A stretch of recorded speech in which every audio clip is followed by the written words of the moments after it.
Welcome back. Now, let's see how individuals and organizations can put reflective practice into practice. For this, we are going to listen to three new speakers on a panel titled Transformation and Reflection: How can reflective practice help us to adapt to current complexities?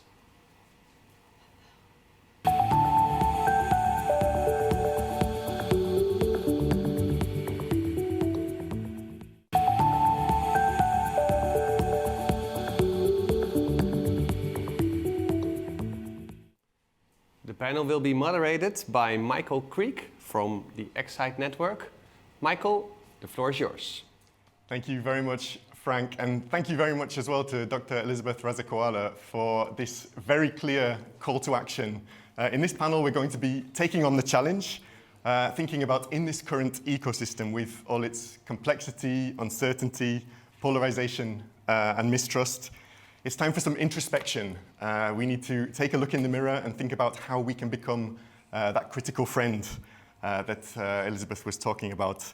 As science communication practitioners, what is it that we need to do differently? I'm Michael Creek. I'm here with ECSITE, the European Network of Science Centres and Museums, project partners of ReTHINK, and who better than our three panelists to join me in holding up this mirror to our practices. We have with us Tessa Roedema, researcher at the Athena Institute at the VU Amsterdam, coordinators of the ReTHINK project. And we're also very happy to be joined by two of our expert sounding board members. Elisabetta Tola is a journalist and science communicator, co-founder of the science communication agency Formicablu. And you can hear her on Italian national radio as well, Rai Radio 3, where she presents the daily science program Radio 3 Scienza, and read her in print in one of her various publications. And Dr. Joseph Roche is a researcher and lecturer at Trinity College in Dublin, Ireland, director of research for the School of Education, and leading international research projects on science and society, and also coordinating the Master in Science Education program. Thank you very much to the three of you for joining us. We're going to hear a little bit from each of you, but we'd also really like to hear from you watching along. Please do keep your questions coming in to the Q&A, because we'll be making time at the end of our session to open the discussion up. So please do type those in. I would like to start us off, though, with a question based on what we heard from Dr. Razakoala. So we're putting forward reflective practice as an approach to tackle all these huge challenges of misinformation, polarization, which, as Dr. Razakoala was saying, are nothing new. And we need to draw on various fields to get us there. So how do we get off that battlefield of good science versus bad science and take that long, hard look in the mirror, asking ourselves, what are we doing wrong? What do we need to change? How do we question our own values, our identities, our assumptions, and take account of those that we're engaging with? So how do we make ourselves capable of this change and see this transformation happen? Tessa, in ReTHINK, you've been looking at the need for reflective practice. How would you summarize that need for change? Yeah, indeed, in our most recent study, actually, we asked science communicators to reflect on their practice. So what we did is identify with them exactly what challenges they encounter in their daily work. So the polarization that you mentioned, and what practitioners actually mentioned was that they perceive this disconnect themselves as well. And I think that's something that's very visible. So if we are talking about transforming practice, what we need to do is not only make the practice for science communicators a positive experience again, versus all the negativity that they sometimes encounter online, for example, but also try to find ways to make that conversation inclusive again, but also pleasant experience again, for the citizen, for the audience on the other end of the connection. And how we did that in our study is by asking these practitioners to identify some challenges that they would like to work on, and also reflect together with them on what assumptions they might have, or how they position themselves towards science that influences actually how they reach out to audiences. So this was really developing a reflective practice. trying to see what assumptions we need to critically address in ourselves, try to see how we position ourselves, what values we have with regards to science communication as a field, or the role of science in society. And yeah, there were a lot of interesting results, of course. It was a really positive experience for not only the practitioners who participated, but I think also for the people who received their outputs, because the participants of the study, they really actively in their daily work try to tinker little things in their daily work, try to see how they can build bridges in a new or different way with audiences. And what they found was that if they talk about more those underlying values or emotions that are related to science, that it was actually easier to find common ground. So instead of a discussion on the facts, on the numbers that they often disagreed on, they were able to have those more meaningful conversations about the underlying values. So when I think about reflective practice and how we need to transform, this is sort of the direction that I at least would like to go into more. Yeah. Okay, so finding that common ground in order to become that critical friend. Yeah, that we're not seen as ambassadors. As, exactly, yeah. As and also not try to engage yourself in that conflict of discussing facts, but try to indeed look for the common ground, see where you maybe overlap in terms of values, or how you look at the pandemic that's going on. I mean, there are many people who have experienced uncertainty, doubt, don't know how to act or behave in a pandemic. And I think that's something we can all recognize and stand behind. So yeah, taking that as an entry point for the conversation is, I think, important. But that only happens when you reflect on what is your value or what is your emotion. Yeah. Okay. So yeah, starting that process. Yes. Yeah. Great. Thanks very much. Yeah, Joseph, I was curious as well. So you're coordinating a GlobalScape project where questioning science, the role of science communication is absolutely fundamental, but looking at it from a truly international perspective, looking at countries that are typically underrepresented in this kind of research. What did this tell you about the need for reflective practice? Well, I guess, yeah, we're having that conversation. Can you ever have too much reflection? Certainly you can personally, I feel like I reflect too much on my life, and I'm never comfortable with it. But I think as a research method, it's really exciting because it feels like this is the first time where we have the technology and a way of connecting globally that reflection becomes possible. So with GlobalScape, we're very lucky that it's a research project looking at science communication on a global scale. We were inspired by the likes of ReTHINK and Tresca and the wonderful work they're doing, and we thought, well, how can we build on that and support that work? And the obvious way to do that was to try and bring it into a more global context. As you said, looking for those voices that sometimes we don't get to hear in science communication. So the way we're using reflective practice as a method is, rather than doing what we would normally do is some sort of large-scale survey or a cross-sectional approach where you capture lots of views around the world on science communication at one moment in time.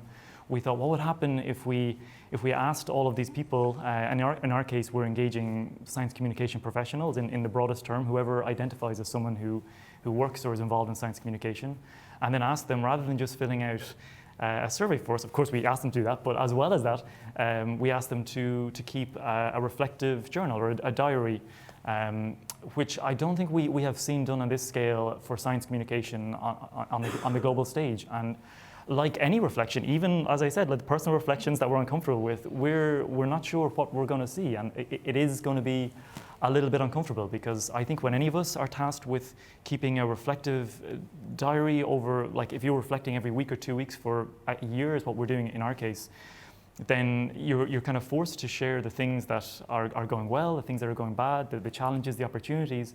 And I think that can be beneficial for the individual, but what we're really interested to see is what happens when you compare that across countries, across regions, across demographics, and see how that changes over time. So it's exciting for us. We're not really sure what we're going to find, but yeah, it's reflecting can't be a bad thing, unless it transpires that getting everyone to reflect for a full year straight after a pandemic in a complex world It could be a bad thing, but at least we'll know that then.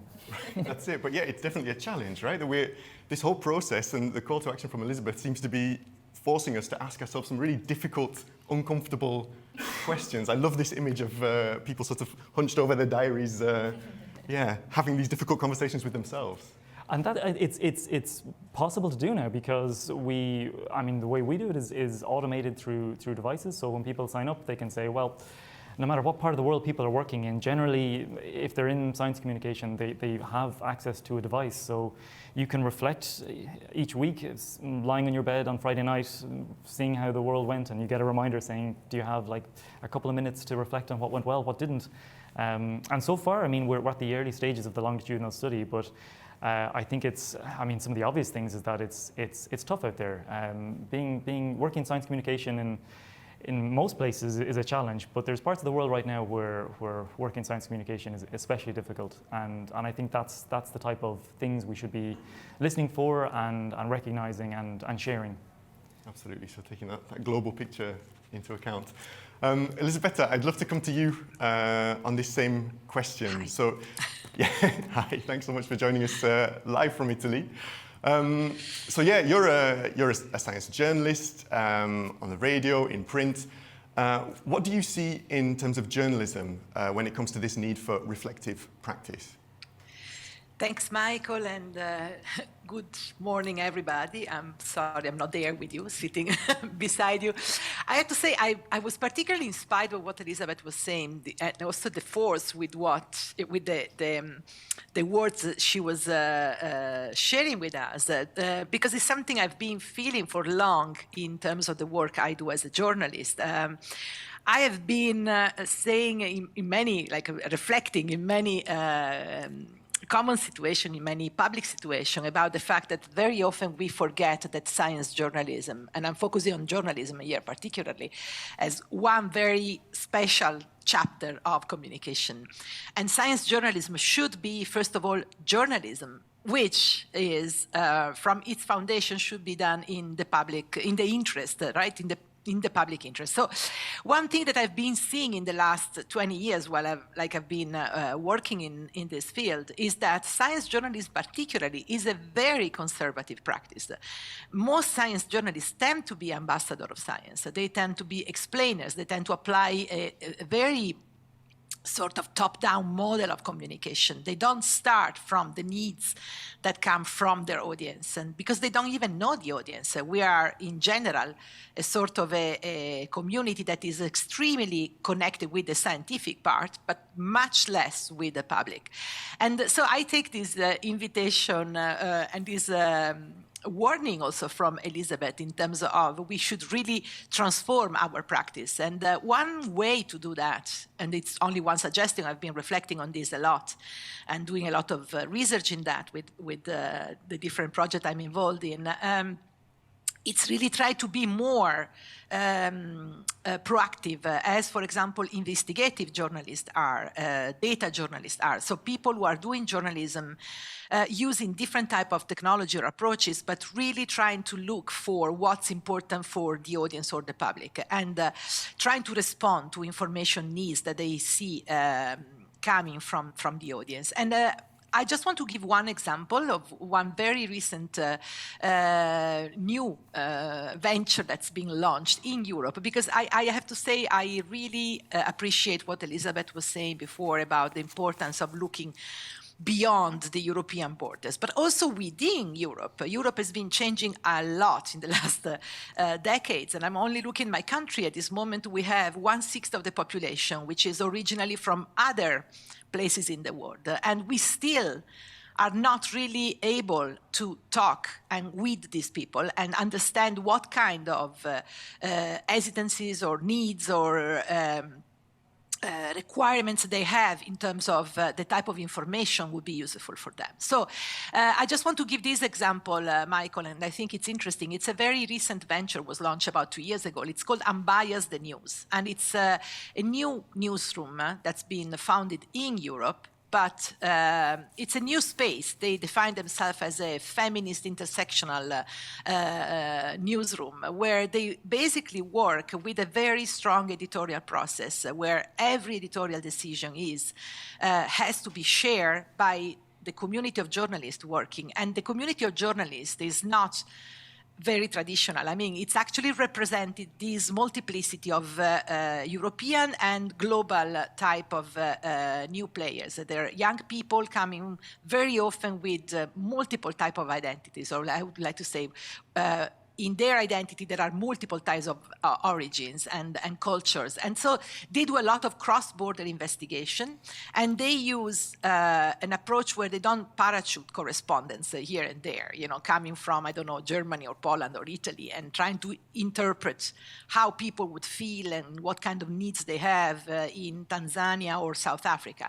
They actually collaborate strongly with people working in a multiplicity of countries. So it's a completely different process from the traditional newsroom we know, and also from the traditional type of work science journalists do. And I think they have put some sort of very specific milestones in place in order to be sure that their reporting activity is really not reproducing the stereotypes or the type of conservative approach, Western approach that we have usually when we cover issues even in the scientific field. So that's a very good example I'd like to share. I mean, it's not focused on science, but I strongly hope to see something like that coming into science journalism as well. Thank you very much. And it really strikes me from what you're saying, this need to be multiple, that science journalists need to move into investigative journalism, that I think in the same way that we're saying that as science communication practitioners, we need to think about interdisciplinarity, that need to be diverse, not only in terms of our identities and sets of values, that we need to be a more diverse community, but also that we need to be working across boundaries of disciplines. I think that, yeah. Absolutely. There is an issue here that I think it's very often science journalists feel as if they are left out. I'm thinking like the debate that's ongoing very commonly in my country, for example. During the COVID pandemic, lots of the coverage was done by people who were not science journalists. And the same when you have like big disasters, I don't know, earthquakes or, big natural disasters. And science journalists usually complain that they are not the one who are involved in the coverage. But the thing is, science journalists very often do not relate, for example, to the political framework, to the economic framework. They don't necessarily know very much, or they don't want to share or connect, the science they cover and the science they debate with the geopolitical frame, the talking about economic interests that are in place and all of that. They tend to focus more on the scientific bit, right? And I think that that's really their weakness. I think it's our weakness. I mean, I'm obviously within the community as well, but I think it is our strong weakness not to be able to connect properly, because society is done and is composed by all of these looks, right? We need to have all of these approaches, and I think that's what really we should embrace, yeah. Thanks very much. You're painting the picture very clearly. I'm looking forward to getting stuck into this. I see that there are questions already coming in for our Q&A, and we'll come to them in just a moment. Please do keep the questions coming in. But in the meantime, I'd like to launch a poll to hear a little bit as well from you following along on the platform. We'd like to ask this question to find out a bit about to what extent you think your science communication work integrates reflective practice. Based on what we've discussed, to what extent do you agree with the statement, my science communication work integrates reflective practice? Do you strongly agree, strongly disagree? Let us know in the poll. I'm curious to hear how this applies to you. But to come back to our panelists for a moment, we'll check back in with people following along. But I'd like to ask, so yeah, as Elisabetta was saying, as you were all saying, it's a huge challenge for this transformation to take place. And we heard, I think in one of the questions put to Elisabeth Razakoala, somebody was saying, are we idealistic in thinking this transformation can really take place, given the huge challenges at stake? I wanted to hear from you, how do you see this transformation realistically? What could we achieve if we put this reflective practice in place in terms of practice? actually very much like the term idealistic. I think because it also starts with envisioning where you want to go towards. And to me, at least, reflective practice is a first step, something that can really help you.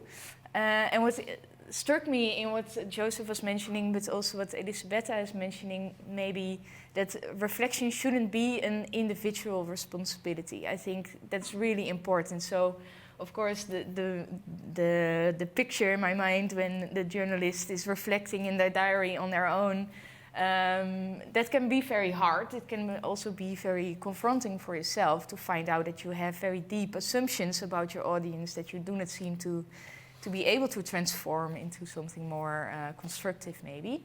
But that's also why it's very important to do that together. So it's exciting to hear those new initiatives popping up from Elisabetta, where there is a newsroom who collectively can maybe challenge each other, so to be the critical friend for each other, because you need someone else sometimes to hold up that mirror and point out where your thinking might deviate from maybe a good path. So so I think that's really important to mention, that people don't need to do it on their own as well. Yeah. It's a collective endeavor. Definitely, yes. Yeah. Even you cannot do it in another way, I think, because otherwise you get stuck maybe in your own assumption or in your own thinking pattern. It's difficult to break out of that maybe on your own. So, easier to ask each other these difficult questions than to ask them to ourselves. Yes, Absolutely. Yeah, does this ring true for your work as well, Joseph, in terms of what this transformation needs to look like? Yeah, I completely agree, and I think, as Tessa says, sometimes it's difficult for us to confront the reflection by ourselves. Like if we hold up the mirror and we take a look, we're not always going to like what we see. And I think sometimes that can be made easier. It can be more transformative if it's not something we're expected to do or something that we know we should do, but something we have to do. It's unavoidable. And in my work, I'm waging a battle at the moment in my university where I teach on the undergraduate science degree. It's one of the largest degree programs in the university. All the scientists come in, and the scientists, I feel, are like this next generation of scientists will be the experts out in the world, trying to speak on behalf of science in a very complicated world.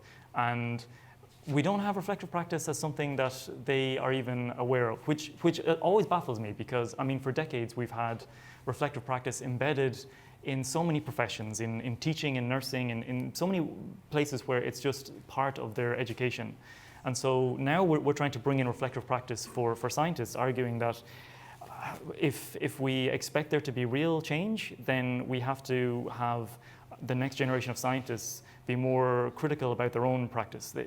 We all know we can't just have scientists who believe in their own expertise and expect society to engage with them. They have to reflect on the times that society won't engage with them, or the time society will attack them or reduce them or diminish them, and that is something that we feel we have to ask our students to do themselves.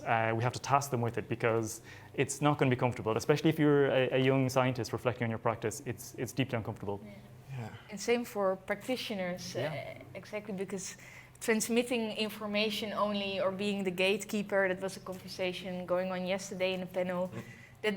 That's also a direction that the transformation needs to regard,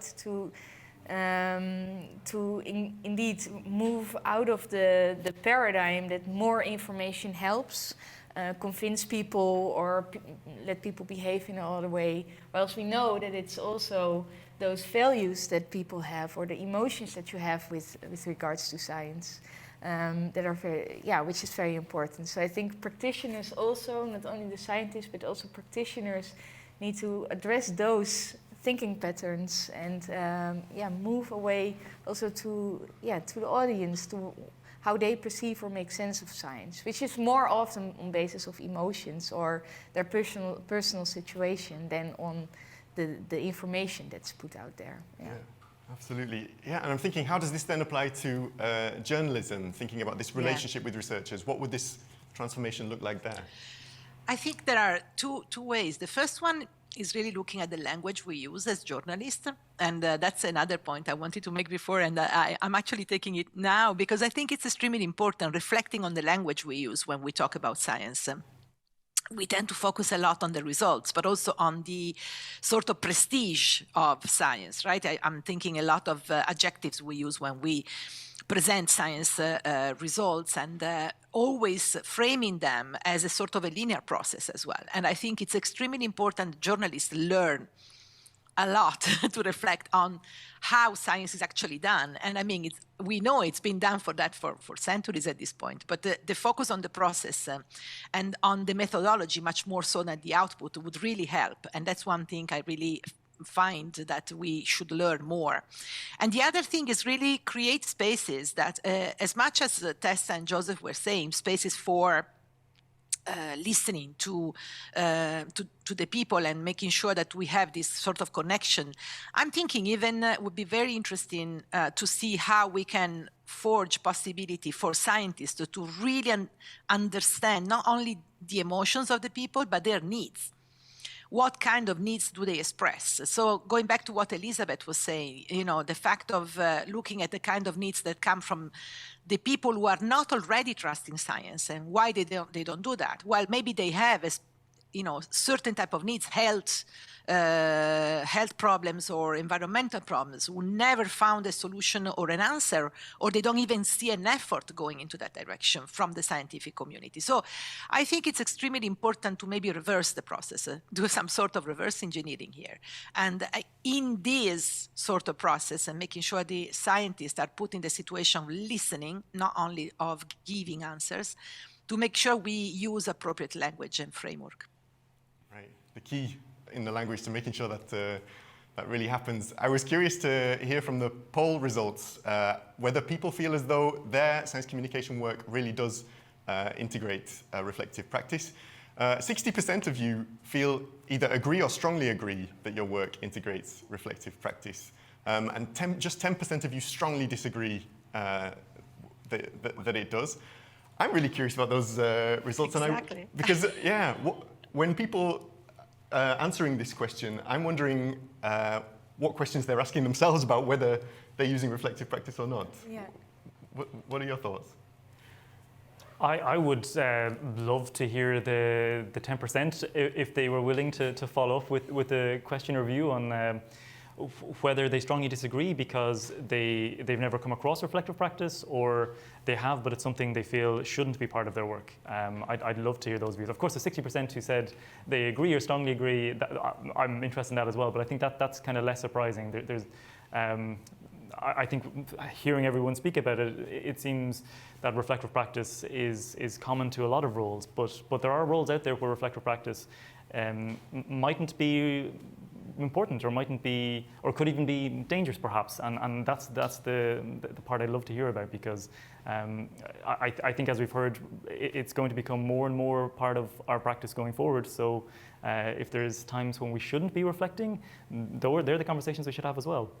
Definitely, yeah. Do type in the chat to let us know what was behind your answers. Yeah, why do you answer that way? Let us know in the chat. Elisabetta, what did you think of?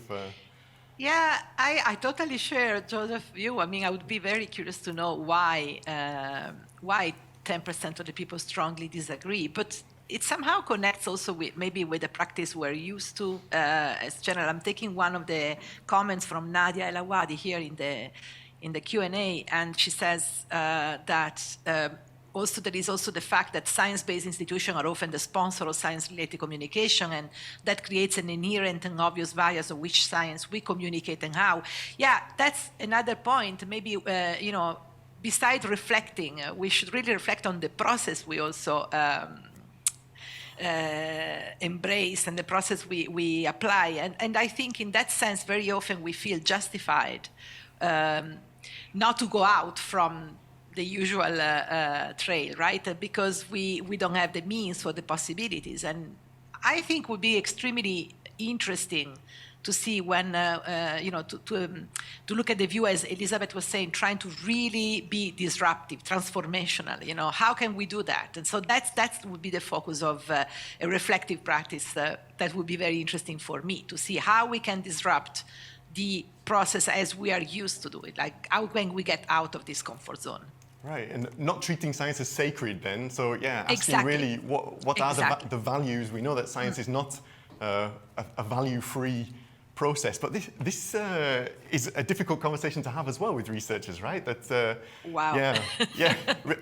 A researcher who's just come along involved in some science communication work, thinking they're going to get to show what a great study they've done, and suddenly finds themselves confronted with their critical friend, the science communicator, questioning the values about science, questioning their identity, their validity. Yeah. This causes some conflict, right? Yeah, in the research that we did with practitioners and reflective practice, also really, I recognize it a lot. Those were experiences that people have because they are passionate about science. People want to tell stories about science. And then all of a sudden you get this negativity online, or you notice that the aim that you have with your practice doesn't actually have the intended effect in the audience. So that's confronting also when you then are going to reflect on maybe, finding out why that happens. And in our research, that's also what we saw. So people were very good in pinpointing when something went wrong, or even why something went wrong, so more the underlying reasons. But what's very, very hard to do, and what was also in the study almost not displayed, was then fundamentally changing your practice so that you have the intended effect that you have. So there's something there that's just really hard to change and transform. Yeah. That blockage, that obstacle.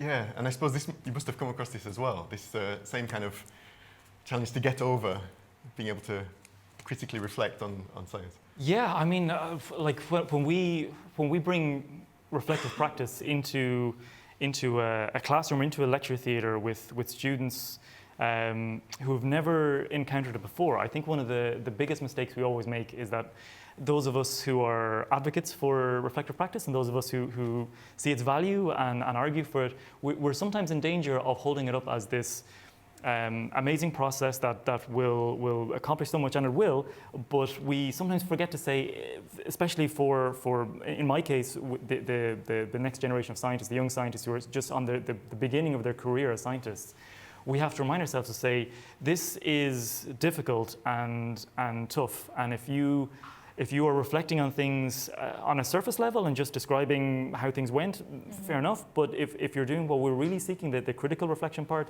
you're going to be confronted with things that you don't like. And even like from things like, we're asking them to reflect on things like, how often are you going to the library? How many scientific papers are you reading? Like it's kind of, on one sense, things that don't matter so much, but even just confronting those things, we find they always, before they reflect, have a habit of assuming they're doing a little bit better than they are.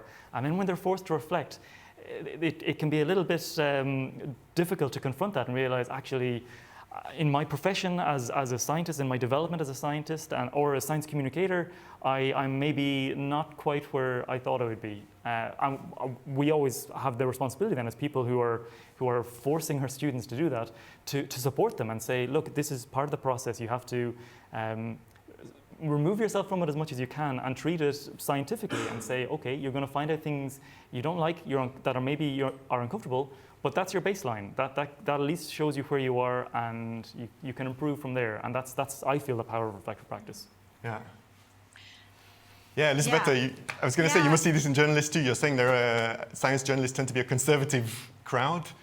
Absolutely, and I was thinking while Tessa was talking, actually, it's very interesting the fact that, in other type of journalism, so if we think of political journalism or people who cover, for example, criminality and other things, the focus of their work is something they actually do not share, right? I mean, you're not, of course, on the side of criminals when you're actually covering criminals as a journalist. So it's easy to see the object of your work detached from you. And actually you are there really, as we said classically, like a watchdog of that, right? So you are a watchdog of the power, you're a watchdog of how power might intersect or interact or intertwine with the criminal practices, for example.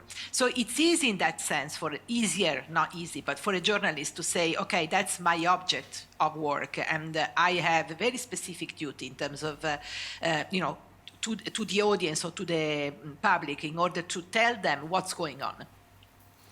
In science, we're a bit on the other side, because very difficultly you have a science journalist or a science communicator or a science student, for example, looking at this domain of science making as something that is mainly negative, or it can be, full of bad practices and so on and so forth. Reality is that, as Elisabeth was saying, there are also bad practices and there are also things that do not work in the scientific world, but we tend not to know them or not to investigate them. And in general, science journalists and science communicators tend to look at science really from the good side. And I think that's extremely interesting, because then you become a little bit more surprised when you actually meet people who distrust it or even attack it, and you don't really understand where that is coming from. So yeah, I think that there is a huge space there to actually build some more knowledge of how to look at science in a critical way. Right, so that community of critics, this critical approach that we take on ourselves, And it doesn't need to be heavy. When I notice our conversation, it also tends to go into, it's confronting, you need to be critical friend, but it can also be therapeutic even, to find out why certain things happen, or even to find directions for solutions. So if you first entangle what's happening in an interaction, you can also find ways to better it or to transform. Yeah. So it's also a starting point actually to lighten up interactions or to make, for a good experience. Yeah. Absolutely. Yeah, that it shouldn't be all doom and gloom. No. I suddenly just felt the need to lighten it up again a bit. No, absolutely. Yeah. I'm just going to bring the mood right back down. Yeah. Please do. But yeah, I feel like there is a tendency sometimes for us to gravitate towards the more challenging and the tension, which, as Tessa says, it doesn't need to be that way. I mean, in our work, we found, obviously, because our work is often based in Ireland, and a lot of our young scientists are Irish scientists. If you ask young Irish men to critically reflect on things and then bring in things like feelings and emotions, that's a challenge. And a lot of the time, we have this experience of maybe we're not really ready for this. And sometimes, we're always saying with our critical reflection, okay, rather than just being surface level, tell us about what your practice in terms of socio-economic, historical context. Just be more critical about placing your experience in context. But sometimes if people bring in their personal life or their emotions or their feelings, it does kind of feel like we have to step in and say, this is critical reflection for your work and your studies and your education and your communication, but what you're straying into is probably something that is more close to therapy. And not just for the sake of being therapeutic, but where we would say, actually, this is where you should be speaking to a counsellor. And that's the times where I think we have to be careful with our critical reflection, with our audiences who we're supporting, who we're bringing along with that journey. We have to be mindful of them too. So yeah, the limit to the possibilities of reflective practice. Yeah, we need to be multiple, but yeah, maybe therapist is not one of the roles that we need to be including there. But I think what you touch on as well, and what struck me from what Elisabetta was saying, is that we're always taught that communication needs to be clear, that a clear message is good communication, whereas actually what we're confronted with here is complexity. And yeah. Absolutely. Yeah. Yeah, I think I actually totally advocate for the fact that we should try to communicate complexity, not to be that simplistic. And that's something I've been very critical about. Many instructions on how to make science communication, like a clear message, clear cut, very neat, and without all the dirty details and so on. I think that I agree with Tessa. We don't need to be always very heavy about that. But I mean, the truth is that science process is a complex process, and it's not like absolutely that easy to frame in a very clear-cut message. And I think we should strive more for communicating complexity, the uncertainty that's related to science. I mean, these 2 years have been an amazing laboratory in that sense, right? We were changing the communication every week. And yet, we got 2 years later where we still have people trying to say, oh, no, things, and frame the things like, now this is the situation, now this is how things are going. Well, that's not really, it seems like people haven't really learned how to do that, right? We still try to give reassurances, we try to give very short and clear messages. Well, that's not beneficial to our society at all, and not even to building trust, between science and society. So I do think, complexity is really the key, and we have to learn how to deal with that. Yeah, great. I'm looking a bit at the questions that are coming in. So a comment that, being reflective about our work as science communicators, it's absolutely necessary. Here, an interesting question about the science communicators' own values. So to what extent do we need to, trying to summarize the question a little bit. So in this process of reflection, we look at our own values, our own identity. As a science communicator, to what extent can we bring that into the discussion? Or as this question is asking, should we struggle to try and keep these perspectives in check? How much are we ourselves? I think we'll all have different views on that, and as all of us communicate differently, I know myself, I share too much in general, not just with my work, but just in life in general. But I think my stance on this in dealing with my work as a scientist or science communicator or an educator, I think it's too difficult for me to have a value-free environment. I can't do my work in a way where my values don't come through. So instead I strive for a value-fair environment, and that's something I share with people from the get-go. I share my values, but in a transparent way where I'm saying, look, this is my feelings about the world. It doesn't have to be your feelings, but just so you know, this is where I'm coming from. So everything I teach you in my lectures or any communication I do as a professional, it comes with those values, and at least if people are aware of your values and they're shared explicitly, then it's up to them to make their own choices how they feel about that. But that's personally, I feel like I can't hide my values.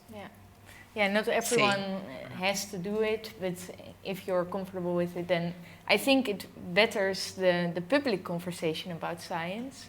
And it also connects to what Elisabetta is saying about simplifying the message or providing a clear-cut message. I also don't believe that there is something like that in science communication, and or it doesn't help the public conversation that's going on. We need to hear different perspectives, or to hear that people have different values when it comes to a certain COVID-19 measurement that's based on different values than the one that you might relate to. So hearing those different perspectives also helps in making sense of this information that's put out.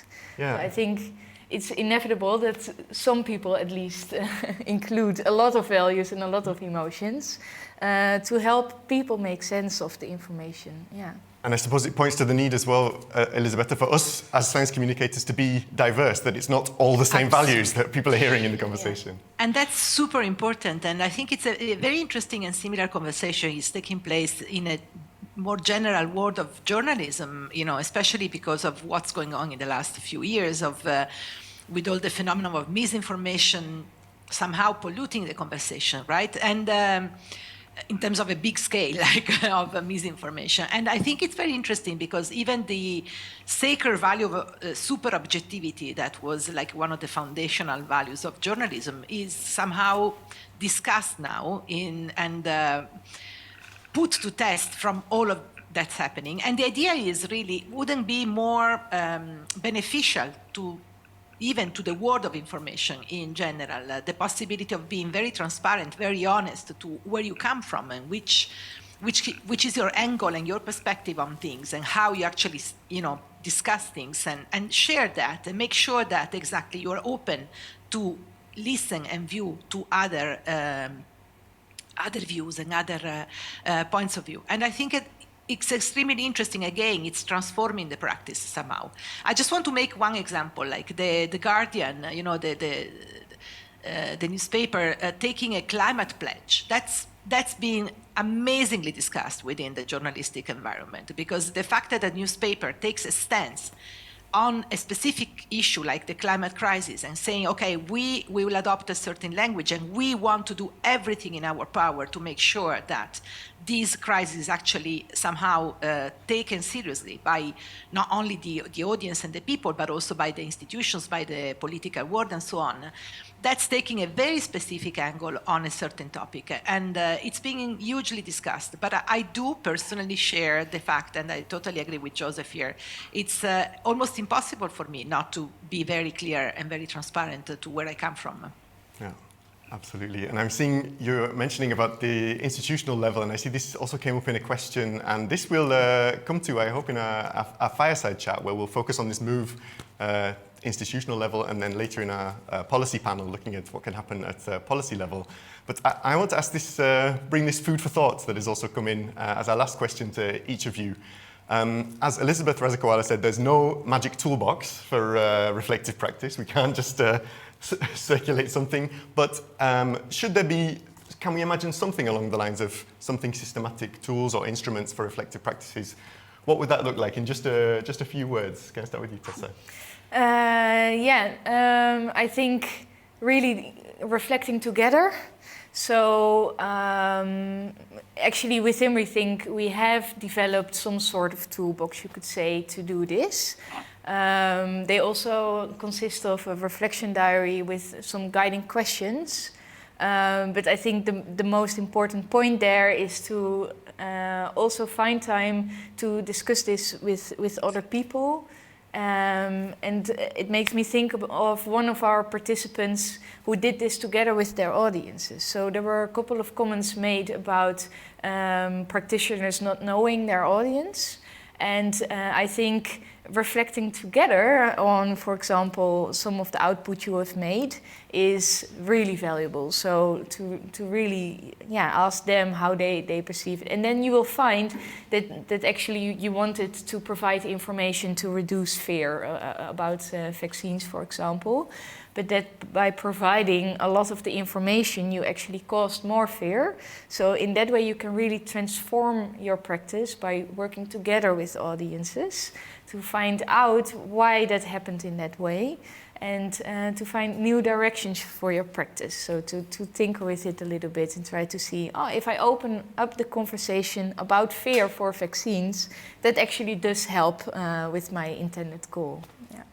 And talking to your audiences, avoiding that trap of that Elisabetta Tola was mentioning of spending 10 years of implementing change without ever... Exactly, including, so reflecting together and including the audience, Great. Thanks. Joseph, what about you? What would the magic toolbox look like? The magic tool, well, I think the great thing about reflective practice is there are so many different ways of doing it, and I think the magic is tailoring the right type of reflection towards the people you're working with, and remembering as well that we often focus on the personal reflections, but sometimes it's better to reflect from different perspectives, either at the institutional level or your audience level or from the published literature, but taking the different perspectives to reflect on the things that are going to bring about transformation in your work.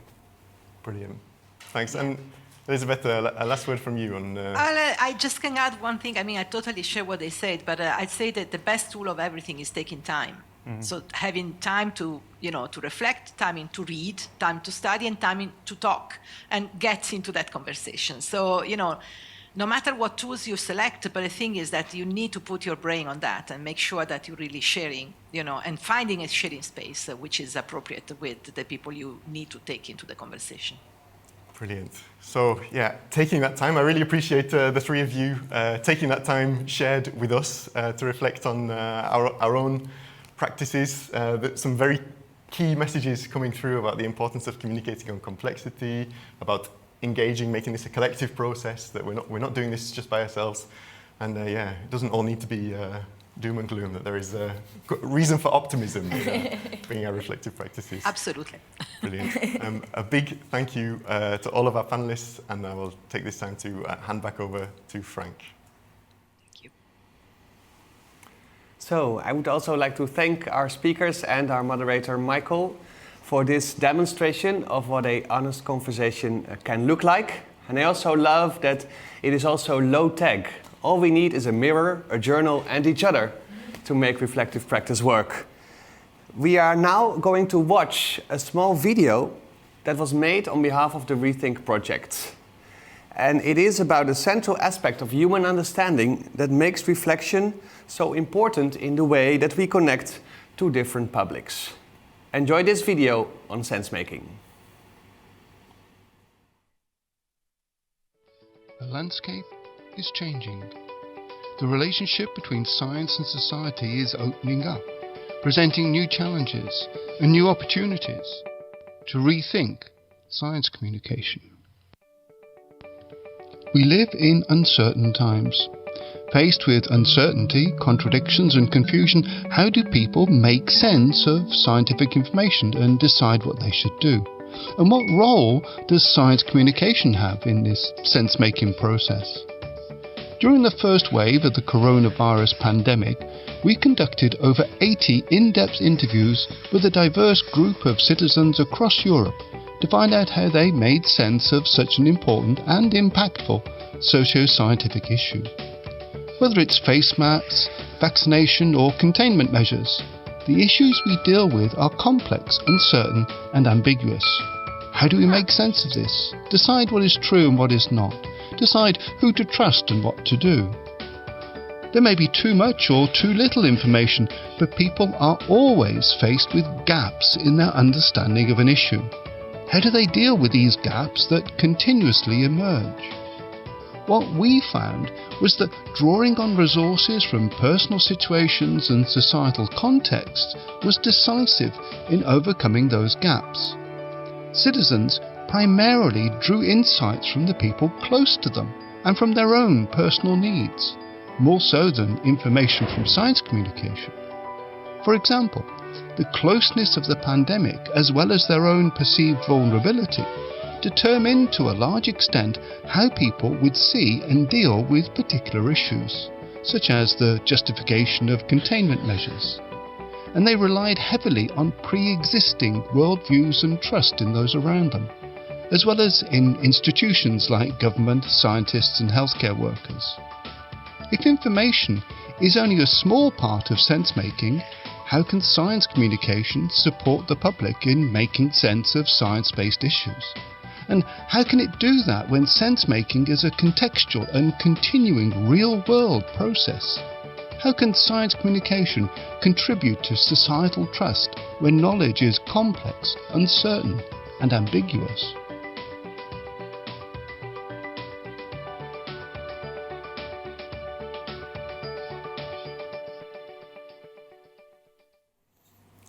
We have been talking about the individual responsibility of science communicators to develop a reflective practice, but we've also said it's a collective responsibility, and that's what we are going to talk about now.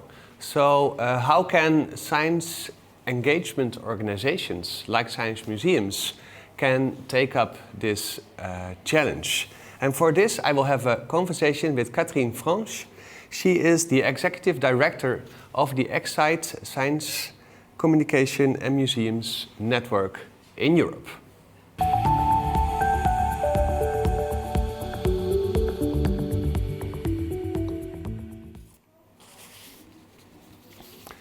So, Catherine, welcome. Hello. At this chat that we will have in the next 15 minutes. So, what makes science centers and museums so well placed to address these challenges that we've been talking about? We've been talking about public mistrust, right? So if we take the public aspect, these science centers reach 40 million people each year. That's not a small number. You might say it's 40 million who are already convinced, but it's still 40 million. They have professionals who work there. Professionals, and you know them, have studied, they have practiced, they know their stuff. And so I think if we think of professional research, well, the communication of that research also has to be professional. Then they are locally connected. And I think we all realize that the connection with language, with culture, with issues that are relevant to the audience is extremely important. So that's, I think, on the public side of their assets. Mm-hmm. On the trust, they have a brand that most people trust for being accurate, for being relevant, I would say, for being respectful as well of their audience.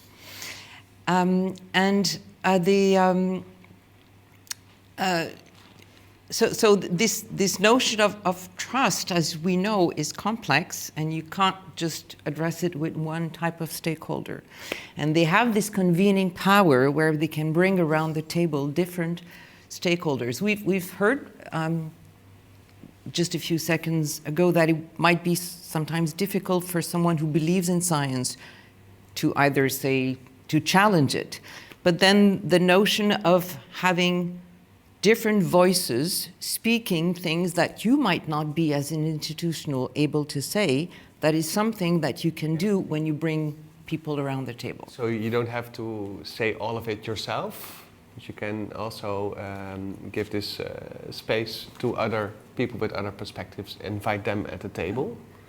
Well, you can't say it all yourself because you're not those multiple voices, right? No. Yeah, so that is also sort of testimony of the limited perspective of science or science museums, and an invitation for others to bring on their perspective. Yeah, limited perspective of each human being, right? Yeah, it's not your fault. It's just you. Yeah. So we've been talking a lot about this shift from the ambassador to the critical friend. Mm. If you would have to assess the community of science engagement institutions, where are we on this dimension between ambassadors and critical friends? Well, for one, I don't think we can speak for every institution or every individual. There are institutions who take more risk and can afford to take more risk. It depends also where they are. But I've been hearing a lot about practitioners who might not be reflective. And I question that a bit. I think we say they are, but they could be more. But if you look at the ECSITE conference where that we have each year, we have sessions on failures, on confession sessions, we have arguments in there. So we were saying, do we need tools? Do we need guidelines? I think we need spaces and we need moments. I really refer to what Elisabetta was saying. We need time to play with these roles and adapt them. I don't think we can be, we have to choose. It depends on your audience also. I mean, there are some people who want to hear a certain message, and so to shift totally from one to another would not be reflective either. But the question would still be, is that what these audiences really need? Do they need to be reinforced in their view, or do they need to be presented with something else, with a different view on the world? Who am I to say? I'm not that audience, right? Yeah. Well, that is also. Maybe the first thing is to listen and to work in a process. It's not at one point I need this and then 2 days later I need something else. It might just be something that is much more organic than that. So this is also about reflective practice, what you're saying now, I think. It's about challenging your assumptions, start with listening. Do you see in your community examples of inspiring practices that do this? When we talk about mistrust or when we talk about change, we talk about a system that exists.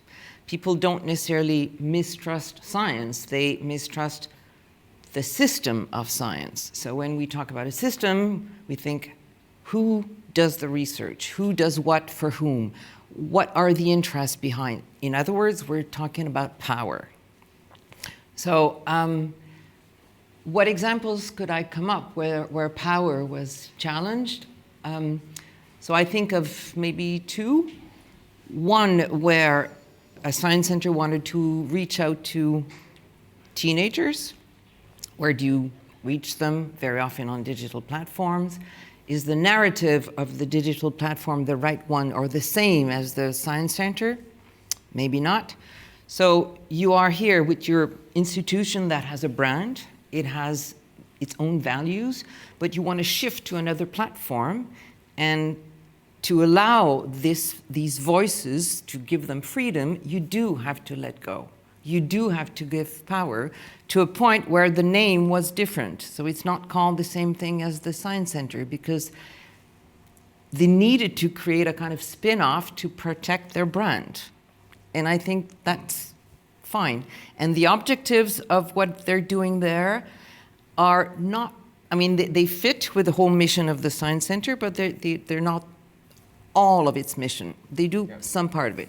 And they are still involved, even though that they are not visibly from very far, very, very far. Not on the editorial line, not on choosing the topic. So it's very far. And actually, it's not one science center, it's 4 of them, which helps, I think, to give power, to give away power, because you distribute power and you distribute the risks, right? So if something goes wrong, it's not only one institution, it's 4. And can you say something about what was the effect of this? Because this must have been very courageous to give away power to this other platform, these other people that may speak a different narrative. Well, they are proud of having done that. It works in terms of numbers. Now, it started not that long ago. So what would be the impact? Now I'm measuring with quantitative impact. That's not the only thing we want to measure, right? But I'm not familiar with what is the next step. Yeah, so we have to keep track of that.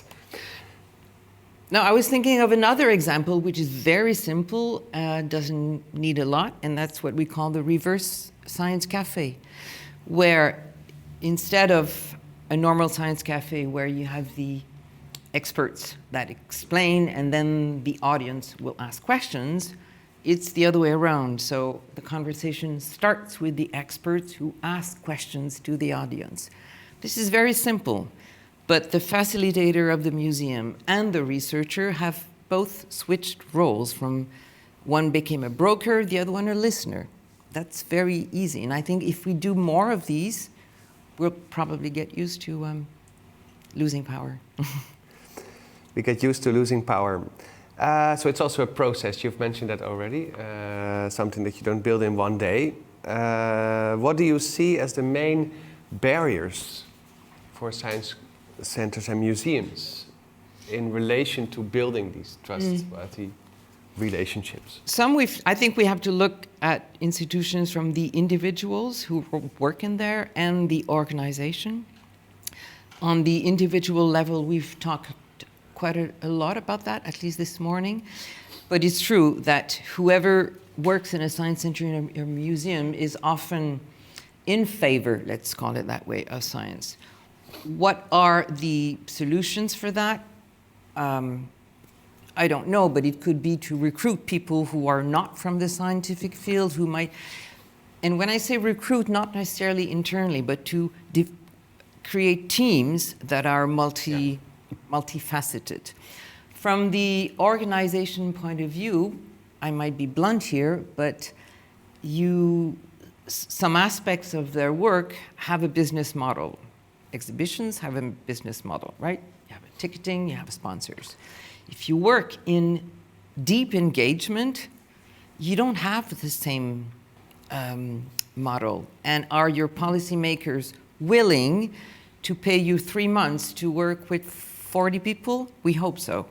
But organizations are not alone, and they have to be supported, I think, in that role. Yeah, because this is deep engagement clearly is about values, public values. So also a public responsibility, perhaps. And maybe also a strategic choice from the Science Center. If we take misinformation as a discussion point here, if no one believes in science anymore, they're losing their audience, right? So it might also be, but I think many feel a profound responsibility towards climate or biodiversity. So we do see a strategic choice to engage on those issues. Yeah, so of course public funding is one important solution. Do you see examples of other ways to get this deep engagement going, even if it's not directly a business model? Trust is on many sides, right? You can't develop trust if you don't have partnerships before.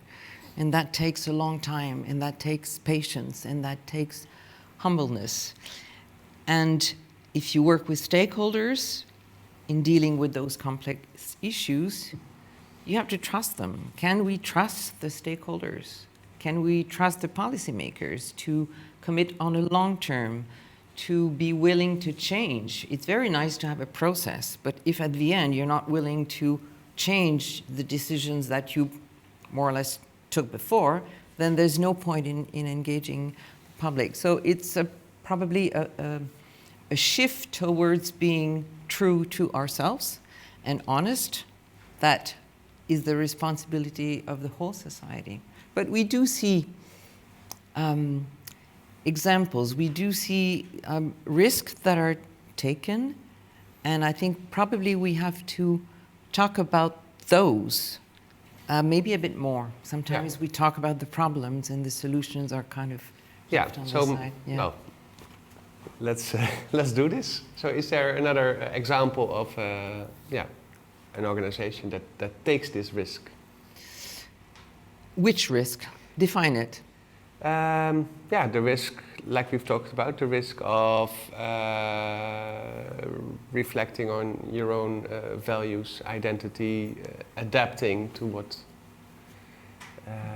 the situation in society needs, even if that means departing from your trusted business models.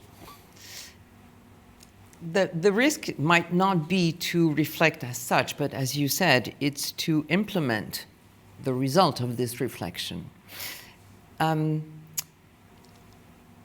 really troubled by the fact that it's as if we say that science centers have been the same for the last 20 years, and they haven't, not, right? Yeah. So to say that they didn't change and they didn't adapt is a bit big, I think, and it would mean that they're not relevant anymore. And, of course, and if you look at when a science center disappears, and it happened some time ago in a country that we think of, the whole population was there to say, we need that place. So if they are relevant, and if society is evolving, I can guess that they did change. But go ahead. No, I think it's important that you say this, that it's not, sometimes we talk about change and innovation as if we are now in a standstill. But of course, everything is changing, and we see examples of more inclusion, for example, different ways to engage, being relevant. Or take collections that were inappropriately, that were acquired in an inappropriate way, okay? Yeah. It's not an easy debate, it's not an easy solutions, but we have seen processes with cultures who owned these objects. It's ongoing, but it started 20 years ago, and it is hard, let's be clear. Yeah. But that's, I think, an example of what is done in science museums. Okay. This collective responsibility does not stop with science engagement institutions. As you've mentioned, there is a public responsibility. There is a role for policy making. In our final panel, we are going to talk about that role for policy. Mm-hmm. We have come to the end of this chat already, so I would like to thank you very much, Catherine, for this exchange. And to the audience, I would like to say it's time for a break. Can I just say one thing? Yeah. I think we have to trust ourselves. We talk about trust, but we should trust and not be afraid. Okay. Voilà.